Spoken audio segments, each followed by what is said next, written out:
আসসালামু আলাইকুম, সবাই কেমন আছেন? আশা করি যে যেখানে আছেন ভালো আছেন, সুস্থ আছেন। আমিও ভালো আছি। সবাইকে স্বাগতম আমার ছোট্ট পরিবারে। তো আজকের ভিডিওটা শুরু করলাম। তো সারাদিন তো বৃষ্টি, তো বৃষ্টির দিনে ভাবলাম একটু পোলাও মাংস রান্না করে খাই। তো মা হলো চাউল ধরে দিল, পোলাওর চাউল। ছোটো বোন হলো রান্না চুলাই দিছে। তো এই যে দেখেন, ছোটো বোন হলো আজকে ঘ্যাসে রান্না করতেছে, কারণ বৃষ্টির কারণে বাইরে তো যাওয়াই যেতেছে না। তো সাথেই থাকেন, দেখতে থাকেন আমার ভিডিও।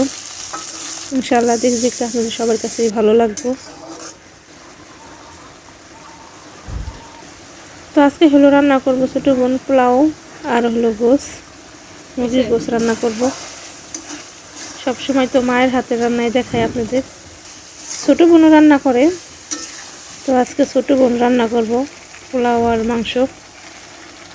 তো এই যে দেখেন, মাংসটা কষাইতেছে ছোটো বোন।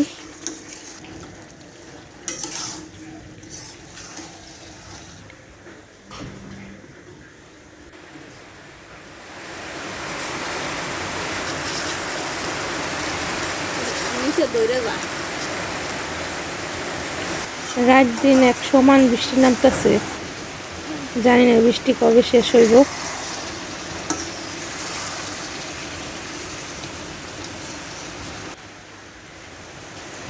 তরকারি কষানো শেষ, এখন হলো পানি দিয়ে দিল।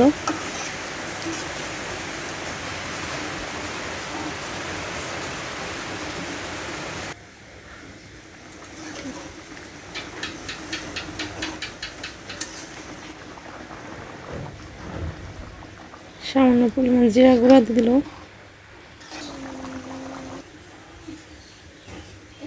এই যে দেখেন, তরকারি রান্না করা শেষ।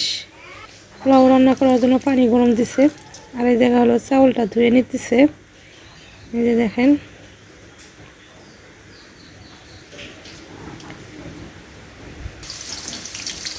এই যে পোলাও রান্না করার জন্য তেজপাতা আর মশলা টসলা দিয়ে দিল, পেঁয়াজ কুচি,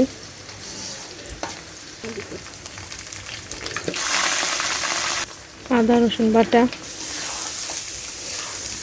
চালটাও দিয়ে দিল।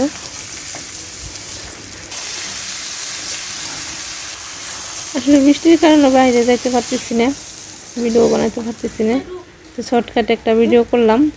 তো ভালো লাগলো অবশ্যই আমার চ্যানেলটা সাবস্ক্রাইব করবেন, লাইক কমেন্ট করবেন, জানাবেন ভিডিও কেমন হয়েছে। ছোটো বোনের রান্না আজকে। তো এই যে কাঁচামরিচ দিয়ে দিল।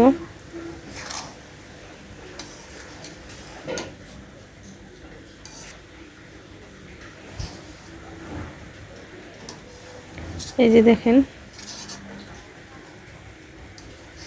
পোলাওটা কিন্তু অনেক ঝরঝরা হয়ে গেছে। এই যে, তো এখন হলো খাওয়ার পালা। গরম গরম খায় দেখবো কেমন হয়েছে ছোটো বোনের হাতের রান্না। তো ছোটো বোন মোটামুটি ভালোই রান্না করতে পারে, যেহেতু আগেও রান্না করছে, আপনাদেরকে দেখাইছি।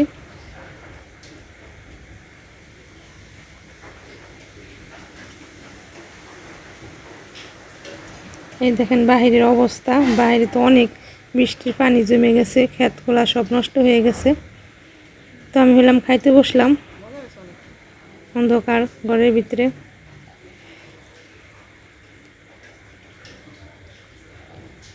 তো খাইতে কিন্তু অনেক মজা হয়েছে ছোটো বোনের হাতের পোলাও আর গোস, ভালোই হয়েছে মাশাআল্লাহ। তো ভালো থাকবেন সবাই, আল্লাহ হাফেজ।